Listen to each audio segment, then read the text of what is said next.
নমস্কার, টিভি9 বাংলায় আপনাদের সকলকে স্বাগত। আপনাদের সঙ্গে আমি মঞ্জিরা। শুরু করছি আজকের টিভি9 স্পেশাল। না, আজকের অনুষ্ঠান শুধু স্পেশাল নয়, বলতে পারেন ডাবল স্পেশাল। কারণ আজ আপনাদের এমন একটা জায়গায় নিয়ে যাব, এমন একটা ব্রহ্মাস্ত্র দেখাবো যার ধারে কাছে আম জনতা যেতে পারে না, কেউ যেতে পারে না, যাওয়ার কোনো অধিকার নেই। হাসিমারা বিমান ঘাঁটি, ডুয়ার্স ঘুরতে গেলে যার একেবারে পাশ ঘেঁষে যেতে হয় আমাদের চীনের সঙ্গে। যদি আমাদের কোনোদিন যুদ্ধ বাঁধে, তাহলে এই বিমান ঘাঁটি থেকেই প্রথম আঘাত হানা হবে শত্রুপক্ষের ওপর। আর এখানেই রাখা আছে বিশ্বের সব থেকে ভয়ঙ্কর যুদ্ধ বিমান রাফাল। একটা দুটো নয়, 18টা। আজ পর্যন্ত কোনো টিভি চ্যানেল এই ফাইটার জেটের ধারে কাছে পৌঁছতে পারেনি। আমরাই প্রথম একেবারে সামনে থেকে খুঁটিয়ে দেখে এলাম বিমানের সাজসজ্জা। দেখে এলাম কিভাবে সেকেন্ডের প্রস্তুতিতে এই যুদ্ধ বিমান নিয়ে আকাশে চক্কর খান বায়ুবীররা। দেখুন সেই সুপার এক্সক্লুসিভ রিপোর্ট।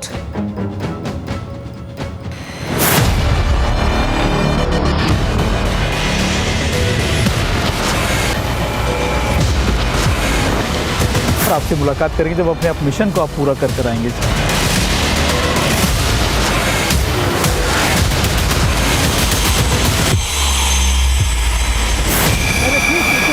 राफेल विमान लगातार उड़ान भरने के लिए तैयार है।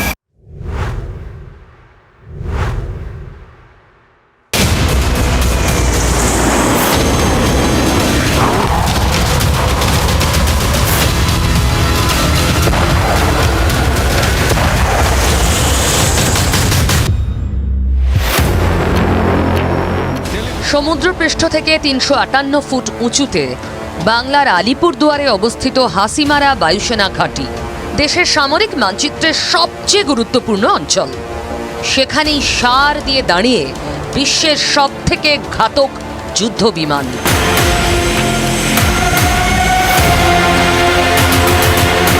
শুধু ছুঁয়ে দেখা নয়, আকাশে অভেদ্য এই ফাইটার জেটে চড়ে বসলেন টিভি9 বাংলার প্রতিনিধি। টেলিভিশনের ইতিহাসে প্রথমবার রাফাল এক পলকে যার নাস্তানাবুদ করে দিতে পারে শত্রু দেশকে, যার তেজে 364 কিলোমিটার দূরে তিব্বতে চীনের লাসা বিমান ঘাঁটিতে মজুদ J-20 যুদ্ধ বিমান নিমেষে ধ্বংস হয়ে যাবে। 15 কিলোমিটার দূরে ভুটানের ড্রাগনের সমস্ত অপচেষ্টা সেকেন্ডে বানচাল করে দিতে পারবে।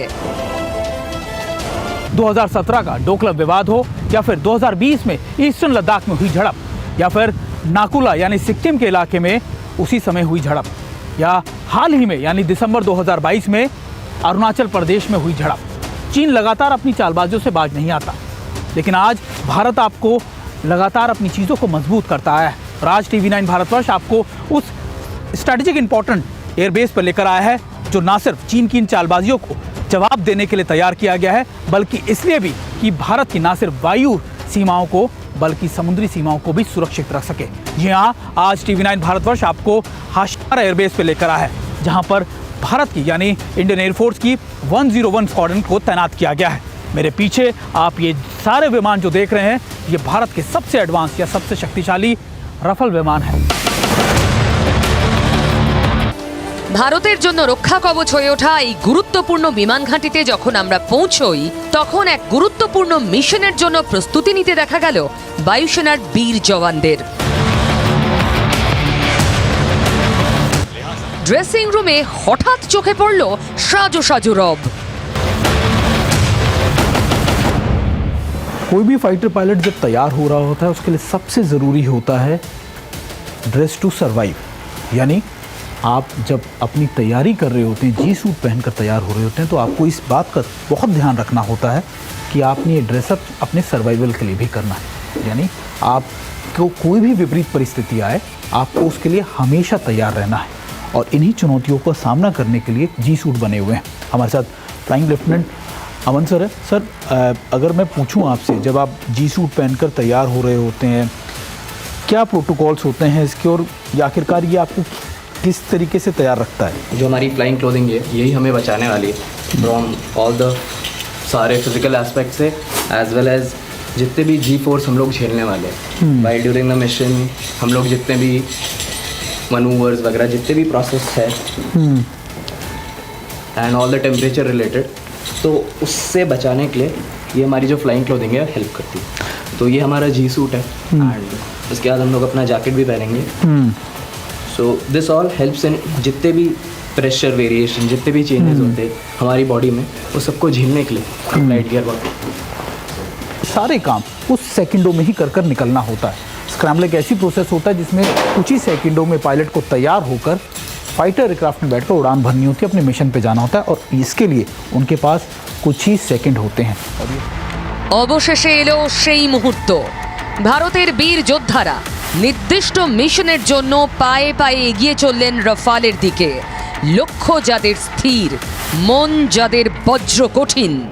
हमारे साथ इस समय स्क्वाड्रन लीडर हिमांशु चौधरी जी भी हैं। हिमांशु सर, जब एक पायलट जी सूट पहन लेता है, तैयार हो जाता है मिशन पे निकलने के लिए, तो उस पायलट के दिमाग में क्या चल रहा होता है? क्योंकि ये मिशन ऐसे होते हैं जहाँ पर गलती की तो कोई गुंजाइश होनी ही नहीं चाहिए।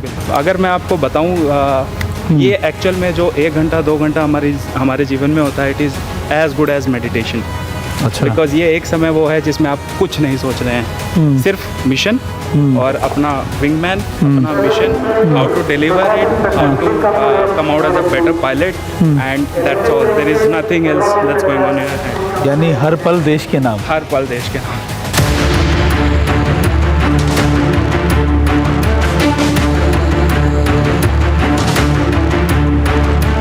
এইসব রাফাল যুদ্ধবিমান তৈরি হচ্ছে একটি নির্দিষ্ট মিশনের জন্য, যে মিশন দেশের বায়ুসীমানাকে নিশ্ছিদ্র রাখবে। দেখতে দেখতে একের পর এক রাফাল যুদ্ধবিমানকে আকাশ চিরে বেরিয়ে যেতে দেখা গেল।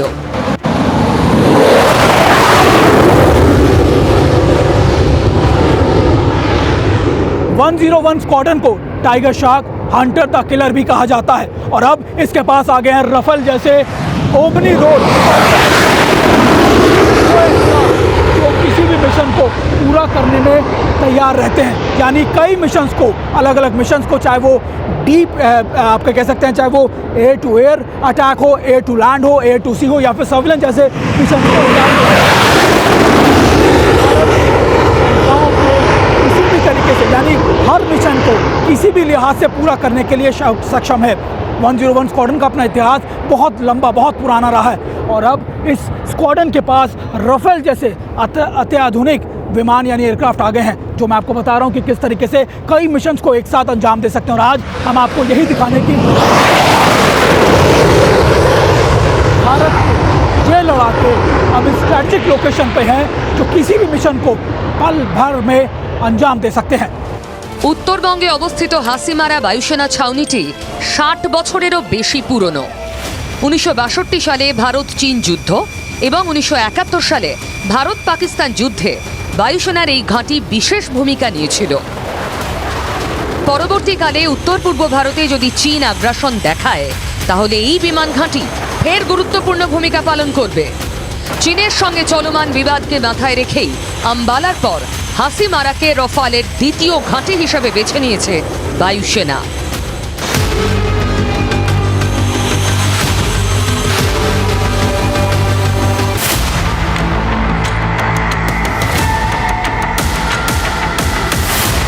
लेकिन यहाँ के चैलेंज भी उतने ही ज़्यादा इंपॉर्टेंट है और ये बताने के लिए हमारे साथ यहाँ पर ग्रुप कैप्टन अमित ज्ञानी sir. Sir thank you, thanks a lot हमसे बातचीत करने के लिए। सबसे पहले मैं आपको जानना चाहूँगा, क्योंकि जहाँ जिसकी इंपॉर्टेंस बहुत ज़्यादा होती है, वहाँ पे चैलेंजेस भी उतने ज़्यादा होते हैं।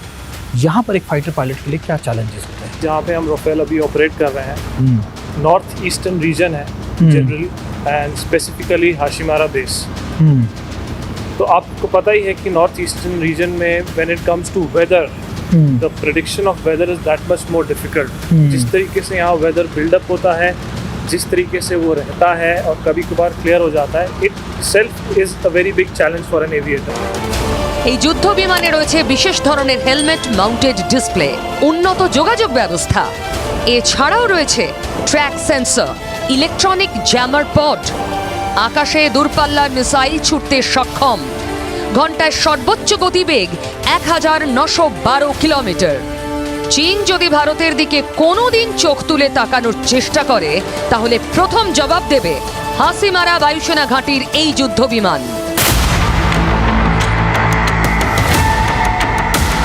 हम इस समय हाशिमारा एयरबेस स्टेशन पर है, लेकिन सबसे बेहतर इस जगह का स्ट्रैटेजिक इंपॉर्टेंस क्या है वो समझाने के लिए हमारे साथ खुद यहाँ के एओसी यानी air commodore Ashish Kumar sir है। Sir thanks lot for giving us this opportunity. Sir अभी जब यहाँ मौजूद है, एक स्ट्रैटेजिकल एयरबेस है, क्या इंपॉर्टेंस है इस एयरबेस की और किस रोल में यहाँ पर रफेल विमानों को रखा गया है? सबसे पहले तो हमें ये समझना होगा कि this aircraft Rafale aircraft is a state of the art modern aircraft equipped with best of the sensors, avionics and weapons. And more importantly, the fusion between these sensors, that is air-to-air radar, the weapon, the long-range air-to-air and air-to-ground weapons are integrated in such a way that it can address any threats not only in the northeastern region of India but anywhere in India. The rapid response capability of this particular aircraft is so good that within no time it can address the targets, whether it is air to air or air to ground, not only in the northeastern region but anywhere in India. Hasimara अपने आप में एक ऐसी location है, चाहे world war 1 के बाद से देख लीजिए सर, हमेशा स्ट्रैटेजिकली इंपॉर्टेंट रहती है। और अब ऐसे फाइटर एयरक्राफ्ट हमारे पास हैं जो सबसे एडवांस, सबसे बेहतर माने जाते हैं और ख़ासतौर पे इंडिया स्पेसिफिक रिक्वायरमेंट के हिसाब से, तो क्या इंपॉर्टेंस इसकी और ज़्यादा बढ़ गई है? काफ़ी सोच विचार के बाद इसे एक ऐसी जगह पे रखा गया है जो कि हर तरह के हमारे दुश्मनों के किसी भी तरह के मिस एडवेंचर को ये बहुत ही छोटे वक्त में उनको डिटर कर सकता है और अपने हमारी जो वायु सीमा है उसकी पूरी तरह से सुरक्षा कर सकता है।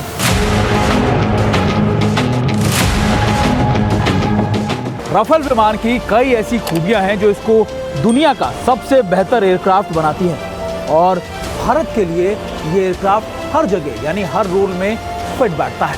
ये वजह है कि इसको एक ओमनी रोल एयरक्राफ्ट भी माना जाता है, कहा जाता है। और ख़ास बात ये भी कि वो इसलिए क्योंकि ये कई मिशंस को आसानी से अंजाम दे सकता है, यानी एयर टू एयर हो, एयर टू लैंड हो, नेवल हो या फिर सर्विलेंस जैसे बड़े ऑपरेशंस को बड़ी आसानी से अंजाम दे सकता है। ये ट्विन इंजन एयरक्राफ्ट है जो 4.5 जनरेशन माना जाता है, जिसकी स्पीड हवा की गति से बहुत ज़्यादा है। हालांकि अभी अगर आप देखें तो एक आम नागरिक या फिर आम शख्स जब एक फाइटर एयरक्राफ्ट देखता है तो वो इसको ऊपरी तौर से देखता है, लेकिन अगर आप जब इसके आर्म्स की बात करते हैं, भारत में जब ये विमान आए तो ये इंडियन स्पेसिफिक रिक्वायरमेंट्स के साथ आए, यानी भारत को जिस तरीके के हथियार, जिस तरीके की रिक्वायरमेंट इन एयरक्राफ्ट में चाहिए थी, वो सारी भारत ने उसी तरीके के ली है। अभी अगर आप देखें एक फाइटर एयरक्राफ्ट को जब आप देखेंगे तो आप ये देखिए, ये रिफ्यूलिंग टैंक है जिसमें करीबन 1250 के करीब जो है वो फ्यूल आता है। इसके अलावा 14 पॉइंट्स होते हैं इस विमान में जो इसके वेपन पॉइंट्स होते हैं, यानी करीबन 8, यानी अगर आप मोटे तौर पर देखें 4 इस तरफ और 4 उस तरफ, यानी इसके विंग्स में 4 और 4 8। 2 इसके नीचे यहाँ पर बताते हैं कि 2 इसके नीचे यहाँ पर जो वेपन के पॉइंट्स हैं वो, इसके अलावा कुछ ऐसे ही पॉइंट्स इसके इधर की तरफ लगे होते हैं, यानी टोटल इस पूरे एयरक्राफ्ट पे 14 वेपन पॉइंट्स इस पे लगे होते हैं। लेकिन ये विमान कई और खूबियों के साथ भी है, यानी इस विमान की सबसे खास बात ये भी कि ये विमान कई रोल्स को अंजाम दे सकता है। अगर आप देखें तो इस विमान के अंदर सबसे खास बात ये कि ये विमान के अगर आप ऊपरी हिस्से को देखें तो आपको नज़र आएगा कि ये इस पर किसी भी पायलट को देखने की ज़रूरत नहीं, तो एक मोटी परत ग्लास की होती है जो आपको इनको ना सिर्फ इनको ये दिखाने के लिए, यानी इनको इसके अंदर सारे मैप्स रीडिंग्स होते हैं, माउंटेड हेलमेट्स होते हैं जो इंडियन स्पेसिफिक रिक्वायरमेंट के हिसाब से बनाए गए हैं, और वो इसलिए ताकि जो भी शख्स इसको उड़ान भर रहा हो, यानी जो भी फाइटर पायलट उसको डिस्ट्रैक्शन ना हो, उसको सारी चीज़ें अपने हेलमेट में मिल जाएं। और इसीलिए ये एयरक्राफ्ट इतना ख़ास है। जब हम इसके रोल्स की बात करते हैं, जब हम बात करते हैं कि ये किस तरीके से इंडियन स्पेसिफिक रिक्वायरमेंट के साथ हैं, तो यही कुछ खूबियाँ हैं जो रफेल विमान को बेहद ज़रूरी बनाती है। अगर आप देखें, जो मैं आपको बता रहा था कि ये यहाँ अगर आप देखें तो आपको नज़र आ जाएगा कि ये इसका वो ग्लास है जहाँ पर सारे मैप्स आपको नज़र आते हैं। इसके अलावा रिफ्यूलिंग पॉइंट अगर आप देखें, ये वो रिफ्यूलिंग पॉइंट है। कई सर्विलेंस, कई ऐसी चीज़ें हैं जो इसके अंदर आप इसको बहुत बेहतर बनाती है। और यही वजह है कि जब हम रफेल विमान की बात करते हैं, जब हम ऐसे विमानों की बात करते हैं, तो हम ये देखते हैं कि वो भारत की रिक्वायरमेंट के साथ कितना ज़्यादा बेहतर। और रफेल यानी ये विमान अपने आप में सबसे बेहतर है। और अगर आप देखें तो इस विमान की खासियत यही है कि ये विमान इंडियन स्पेसिफिक रिक्वायरमेंट के हिसाब से बनाया गया है। শুধু রাফাল নয়, ভারতীয় বায়ুসেনার সব থেকে বড় ট্রান্সপোর্ট এয়ারক্রাফট C-17 প্রয়োজন পড়লেই নামতে পারে হাসিমারা বিমান ঘাঁটিতে। हाशिमारा एयरबेस की सबसे खास बात यह भी है कि ना सिर्फ यहाँ पर फाइटर एयरक्राफ्ट को रखा गया है, बल्कि ज़रूरत पड़ने पर यहाँ पर C-17 जैसे भारी भरकम ट्रांसपोर्टर एयरक्राफ्ट को भी रखा जा सकता है। हालांकि मेरे कैमरा पर्सन और हम इस समय इसी एयरक्राफ्ट पे, अगर आप देखें कि इस एयर स्ट्रिप पर मौजूद हो, जहाँ पर ना सिर्फ इन फाइटर यानी ट्रांसपोर्टर एयरक्राफ्ट को रखा गया है, बल्कि अगर आप देखें ये एयरक्राफ्ट खासतौर पर ऐसे एयरक्राफ्ट हैं जिन्हें कभी पर भी कहीं पर भी मोबिलाइजेशन के लिए इस्तेमाल किया जा सकता है। এক কথায় এই মুহূর্তে ভারতীয় বায়ুসেনার চোখের মনি রাফাল, প্রতি মুহূর্তে তাই একে চোখে চোখে রাখতে হয়। একবার উড়ে আসার পরই পুরো বিমানকে নিখুঁতভাবে পরীক্ষা করা হয়। তার জন্য সব সময় সজাগ বায়ুসেনার ইঞ্জিনিয়াররা। एक एयरक्राफ्ट के लिए यानी एक फाइटर एयरक्राफ्ट के लिए उसकी मेंटेनेंस बहुत ज़्यादा ज़रूरी होती है और इस पर बहुत बारीकी से जांच परख भी होती है।